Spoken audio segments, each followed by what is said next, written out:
Dummy Switch Pod. The boys are back. How are Yes, you, sir. Chris? Yes, sir. Yes, sir. Kudas, I'm good. I'm good. I'm good. How you doing, bro? Yeah, we've been away for some time. We are like the Yeah. Springboks. We had to do a victory tour of our hometowns. We had to touch our people, go to our primary schools, and make sure they saw us. But Yeah, and pay our dues, and pay our dues. Yeah. pay our dues. But it's good to be back. The Dan Carters of podcasting. Yes, We're on sir. Spotify. We're on Apple Podcasts. You can catch us there as well. And yeah, it's a new cycle, the dawn of a new Mm. day, the beginning of a new era, and URC. This is where we're at right now. Yeah, URC. Although I think URC came under the radar because of the World Cup. But yeah, I think for some of the South African teams, a mixed bag of results. Um, and there's a particular team where there's no results. So there's not even bags. There's so yeah, we back. It's URC, and we're not gonna let them off the hook. Yeah, I think actually, I think let's normally we go in order of the games, but I think let's discuss the KZN Rock Nation franchise. I think let's discuss them playing against Yeah. Connacht. Connacht, though, have been doing well against the Hmm. Sharks team that's not doing well. Yeah, yeah, and I mean, at home, I think that's the most concerning, because you can see there's little glimpses, but then in terms of the quality of like some of the players or the caps that they have, it just is something is not right over there, and um, you would have expected them to get the result, being their first home game, after a tough tour, maybe, Hmm. but it's just not happening for them, and I don't know how much To be longer. fair, the attacking intent was there. The guys were throwing the ball around, maybe even a bit too much. But you could see they were trying. The gents were trying. Even when upon second watch, even I looked at it. Yes, there were some guys, but actually, particularly there were fewer guys that had bad games than guys that Yeah, had decent or good games. yes, I agree. But at the end of the day, the result is not coming, you know. And some of these guys, it's not like they didn't play together last year, if you know what I mean. Yeah, So there's something that, yes, the attacking intent is good to see, right? But I think for me, and watching this past weekend, I thought, maybe, it's high time that we start being honest with ourselves about at 10, because there's nobody that's taking, that ownership. And it's like, what are they doing? yeah, Parts, calling the plays, controlling things, but you're not seeing that. yeah. Yes, you can see the nice attacking intent, but sometimes it's not it's not in the right place area of the field because at the end of the day they couldn't execute. Yeah, You what I know? will, what I will say though is 9, 10, and 12 was very lemon and herb. It wasn't mild, it wasn't spicy, it wasn't hot. Nine Cameron Wright is okay, but he's just okay. Bosch, even Cameron Wright, it's very predictable the things that he does. You saw even how Janti got Yeah, rock bottom there, in yeah, defense. It's because it's you as a scrum half. Okay, you can see he's running this line, but that's up to you to decide. Is it good enough, or are you gonna just use him as a dummy? And he said, so Cameron Wright shouldn't shouldn't really be playing. Bosch again. He's not showing that again. Lemon and Herb Fenter also. I felt like when I'm always gonna back Rowan Janssen van Rensburg because that line support. But I felt like even when he came on, he did more in the little bit time that he had. The same thing for yeah, Muta in terms of a spark or some kind of spice there. yeah. Yes, 9, I won't lie, that's the most frustrating position for me, the Sharks, because it's just like, oh, you know what?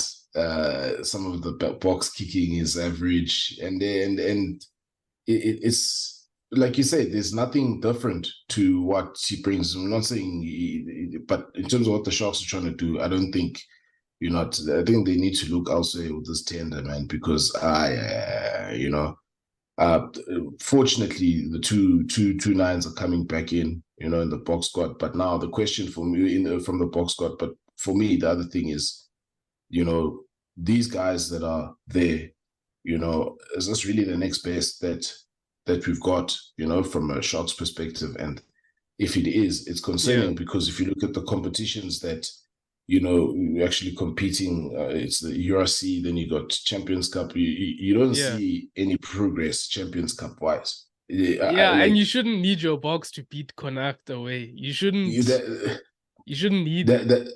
That's what I'm getting at, is that's why I say that there's something that's wrong, that's not right there, because there's enough players with with leadership abilities that have played long enough. They've got caps, So what's the problem? And that's why I say, from at 10, that we need to be, if we need to make a tough decision needs to be made, because if it's not working, it's not, in that sense. Otherwise, we won't get results. And it's going to be, patience. People are going to lose patience. The stadium will be empty, because there's no results. So that's my only concern with the Sharks, is that, yes, there's good players, there's good passages, but with a team like that, you expect results. Yeah, and the thing is, it's been 2 coaches now, but it's the same problems.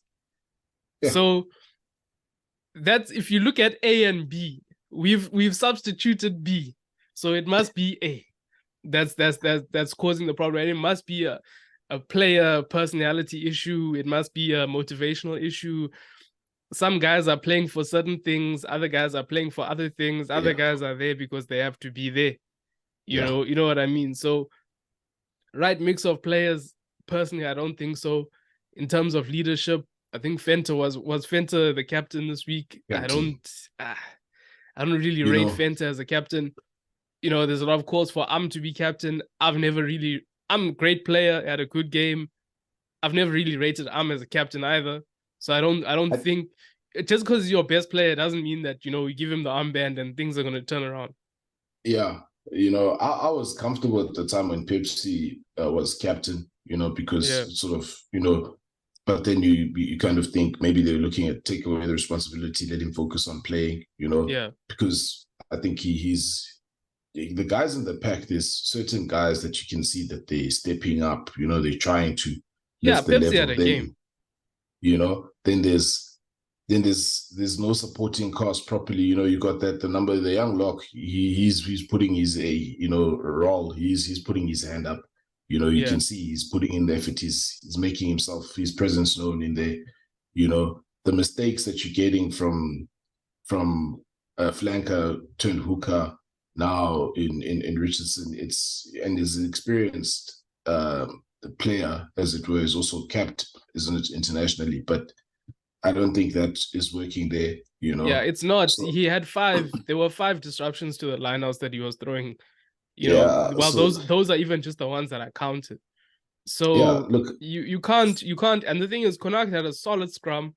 They had a solid. The lineout was decent enough. I think they were around. I only saw like maybe 1 or 2 mistakes from lineout.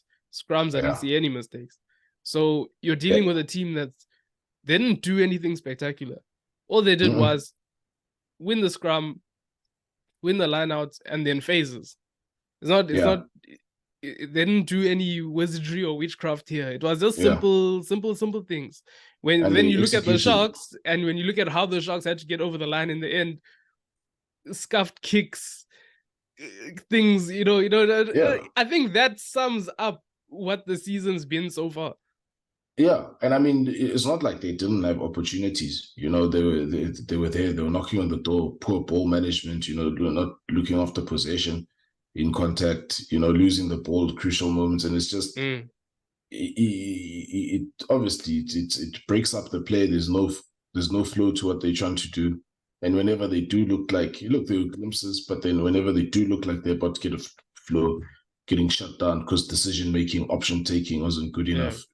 That's the thing, And when you think about it, how many Sharks have been buying or recruiting, there's the Nivaldo Fleurs that they got, you see they've got George Cronier in, so they're getting, but now it's like, they're going to be victims of their own sort of plan, by, they've got too many guys in there. I think they need to trim the fat, to find the guys that are, because I mean, you're bottom of the log, at the end of the day, you're bottom of the log, and how are you going to compete in Champions Cup, the same stock? You have to, there must be changes there, I believe, because it's just not working. Some guys must move aside, let the other guys come in and do the job, honestly. How are you feeling about Gianti? I personally feel that his return, he gets involved a lot. He comes off the wing. He's trying to spark something. I obviously it's the line in me, but I feel like there's still a player there, and there's still a player that can reach, maybe not the same heights, but there's some heights he can still reach. Yeah, maybe he can be like an experienced veteran, in terms of those heights, being that solid, reliable guy. I think good on him bouncing back from his setback. And I think, like you say, he's been the effort. You can see the effort is there. He's looking. He's getting involved. He's working hard with the ball. I don't know if he's pace maybe is not the same as as in that as before. But yeah, you can't fault him there. I mean, and you can see even like a guy like Van der Kolk. I think he's growing more and more in terms of the impact that he's making. He had a very good game. It's just the one pass he should have let go to Pepsi on the outside. That was maybe one of the try scoring opportunities that they let go. But he cleans up so well when Cameron Wright makes mistakes. He works hard. He does. He works hard. So I can't fault the man. Yeah, you see. So, but I mean, the thing is that those, like you said, there's more guys that had better games than guys that didn't, but I think as a unit, they just couldn't put it together, and look, it's not going to be like this for too long. At some point, they're going to have to hit it up, but this past weekend didn't really inspire confidence, and even the game before where they lost to Zebre, it's those losses that frustrate, that can be frustrating, because it's just like, come on, come on, man. Yeah, but onto brighter notes. Let's move on to Lions versus Ulster, Friday Night Lights. For me, I have to say, as a Lions supporter, I can't fault them. I can't fault them too much with this performance. I felt like it was a very good game in the first half, especially. Yes, in the second half, they lost grip and they were decision-making things, but the Lions, there's never doubt in the unity or the intent. Sometimes it's just the quality. Sometimes it's the quality. And I think we saw in the first half, there was enough quality. And some of that quality is coming from Nohamba at 10, which is, it's been, Hendrickson hasn't done too well. They've had to shift him there, and he's done the job so far. Yeah. He has done the job, and I think it's just that's just his value, his impact, And with the Lions, for a team that we've said, they need to look at personnel, and trying to in terms of their strategy so that they can be more competitive and actually try rank. And you can see the fight is there, like you say, unity, no doubt. They got the guys, but I think Nohamba is quite. I won't even say a surprise, really, because we have seen him there before in glimpses, But I think he's a player that's just going to keep on maturing, given that responsibility. And from an attacking point of view, you can see really what he brings, and he's got that tempo. You know, he's looking to get onto the front foot and put put put the team in the right positions, and his decision making as well. You know, it's quite good to see, actually. And kicking, you know? kicking. They always talk about 10s and the kicking players that you know they're ball players, but they can't kick. His kicking, especially off the tee, has been great. You saw cross kick directly in the hands, so it's good. I mean, even the structures early on, the composure, pinning Ulster in their own half, they even looked like they adapted to the conditions better than the guys that live in those conditions. They, you know, recruitment. Hanru Sergil, he's doing well at 6.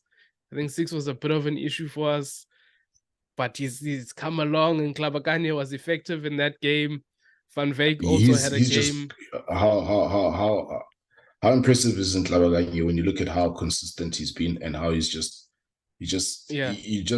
looks like a mainstay. He almost seems like he's been playing professional for a very long time, and he's still a youngster. To be fair, he has been, but they've brought him in slowly, and he's never let us down. He's never, you know, he's never. There's many a Stormers prop that's come on and given away penalties time and time again at a scrum and being subbed in the first half.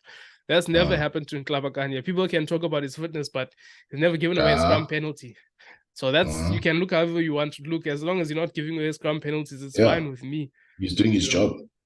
Yeah, Van Veek as well, putting his hands up for the next cycle of players to possibly become Boks. I think there's something like 18 new caps in the last cycle. So I think we should start keeping tally the longer things go on.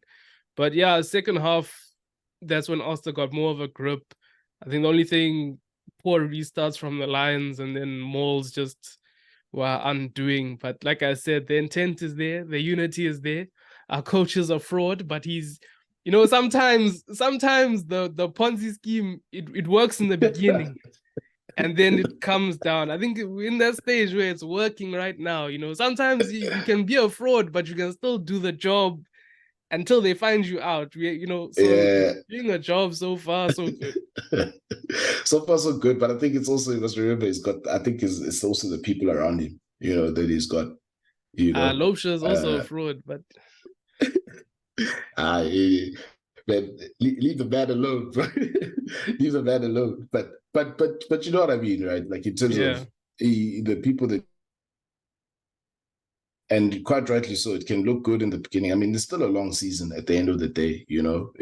So, you know, I think for them, they'd be looking more consistency, you know, and trying to build on and try to, you know, stack up wins on their side and try to see if they can do that. You know, that would be, put them in good stead, you know, and it would be good to see for the Lions, you know, to see how far they can go, you know, because they definitely, they and I mean, even though you see with the attack as well, you know, I won't lie, they still have that attacking intent, you know, that attacking play that we've known the Lions to and they can put have, phases, you know? Together. They can. That's one thing I've seen. They can put phases together. Their set piece is decent. So at the end of the day, that's all you need to start playing. Whereas some of our teams, their set piece is not good, so you can't even begin to play. You can't even look at the Sharks, and then you look at the Stormers as well, where I think we should move on to that game. It was a bit of a hard watch, Stormers versus Munster. Yeah. It was, you know, the two foes, the finalists, but it was a bit of a hard watch and arm wrestle. Yeah. It was then, but also what stuck out was just taking your chances, you know, when the opportunities are there, because I think there's moments the Stormers broke their line and they just the wrong option taken, and those are the fine margins, you know, and you'd want to see South African teams getting better and more ruthless, you know, when it comes to that, you know, when that opportunity is there, making the right choice and putting a team away, you know. So I mean, for but me, I that's can't. I don't know if I can be, because I mean, I even wrote down Zas. I'd call it a half chance when he broke the line. Is it a real fully you should be putting that away, or is it 50-50 something that you can say, okay, you can't really be too harsh on him. But no, I mean, I get what you're saying. yeah, I'm not really being too harsh. It's just that I think we've seen opportunities like that being converted, if you know what I Yeah. mean. So But it's a those thing those of, those chances are the ones that are converted by box. Those are not the ones that are converted by Cardiff and yeah, guys that are but stepping up to this level. So that's but what we need sets the those. guys to step up. That's why aren't a half chance. It's a try. So I don't know if you can be too hard on guys. Yeah. I will say Ruiz looked a level above in this game in terms of Dwayne Vermeulen's retired. There is Mm, that open space. He looked a level above in this game. He looked every time he got the ball, there was that energy. He almost looked bigger than yeah. everybody else. Yeah. In terms of his Yeah. his his his, his stature and his influence. So I've got him so far leading that race. Yeah, I mean, and I mean, he's been there as well, right? So I think you'd want to get back, to try and be more of a fixture, at Bach level. But I think with him, it's more around uh the decision making key parts, and channeling that aggressiveness of his, so Yeah, they that it say he can lacks be more discipline. effective. So he can be more effective, and become more of an impactful player, because he already does have an impact, but he can, there's always room for improvement where, Yeah. so yeah, but hey, it was a very difficult game to watch, and I think also weather played a part Mm.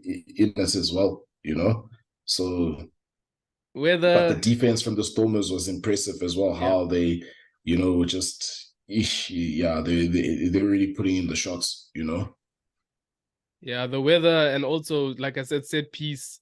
Dweber is I'm a Dweber supporter myself, but it's hard to defend him at times. You Yeah, can't let's complete lineouts at a rate that you should be doing. my thoughts exactly, when so I was just like, okay, I have big support, but if you don't, if you're not doing your bread and butter, and that's Yeah. it's your position, you've played,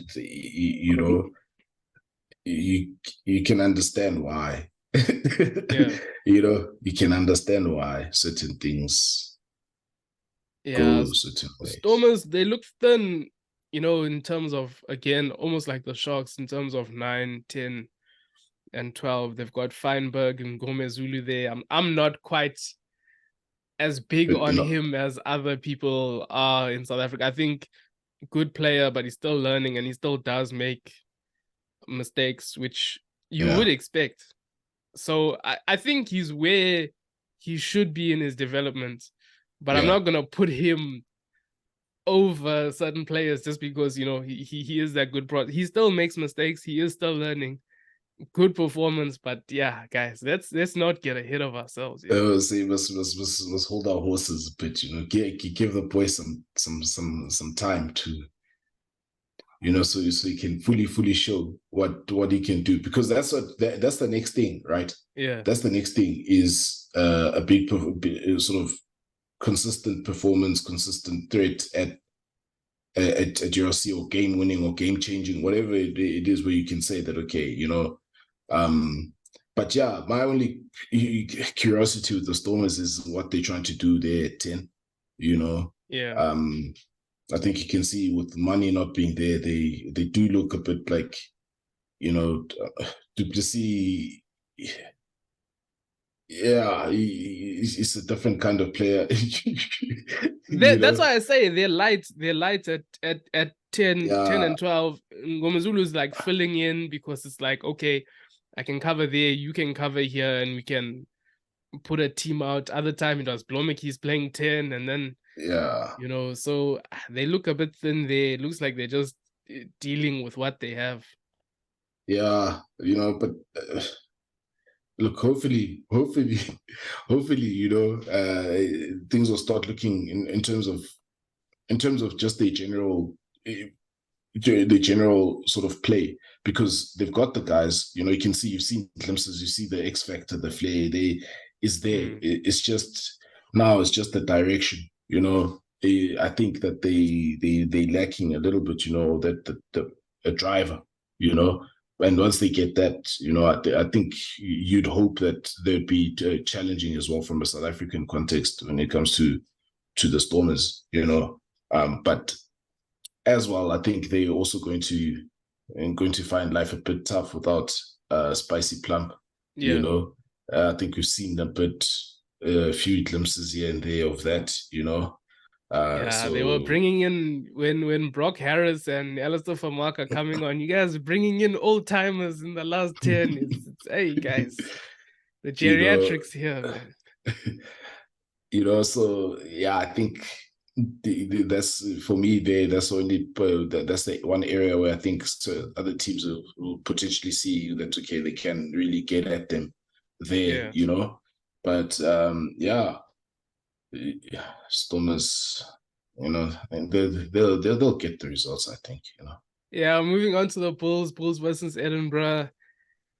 This one, it was over as soon as red card and yellow card came. Just a few things from the game. I think Kans has been in good form. I've never really rated him, but I think he is doing well enough. You never called us. No, I never saw it, but I'm seeing it now. I can see why. Like Similani is going to find it difficult to get back in because he's playing now. Before, I never saw this kind of play from him, but I think he's doing well in the senses there. Devin Williams also, I think he's adapting to URC level. Yeah, I think it's a good addition. Good addition. Huason is still looking for form a bit. I felt like, he didn't quite get it right, and then he got injured or taken off or head knocked there. This team, you can't really even say much, because when the game was supposed to start breaking and when chances were supposed to start happening, that's when the red and yellow card came. Hanekom obviously is pushing for Welsh and box selection. I think it's just the new guys integrating. That's the thing. I don't think they can even be too hard on themselves. Yes, it happened, but in terms of the style of play and that, I think it's just guys integrating. Sergio Peterson's playing well. Eric Lowe is trying to get back into that box squad. Although, like I said, I feel like Ruiz is in the leading seat there, but there's not too much to be disheartened by. No, the Bulls, I think there'll always be that team that has a plan. The problem I think for them is like when the wheels start coming off, then it doesn't look good, so I think for them it'll be that making sure that, they stay in operation, and whoever's coming in, like you mentioned, the guys are prioritizing to how they want to play. They're bringing in experienced guys that are coming in. I think they'll try to bring that physicality as usual. But yeah, I think there's not too much that the Bulls would be worried about at this point. It's going well. It goes well until it doesn't. So at this point, I think they're okay. I think they're okay. And I think the only concern in the country is the Sharks. That's the biggest concern. That's the biggest concern for me. I'll take that as your final comment. I'm not even going to ask you this week. That's final comments. It's only the Sharks we're worried about. I'm concerned. Yeah, he's concerned. But I think that's it from us, guys. Thanks for watching. Thanks for listening. See you later.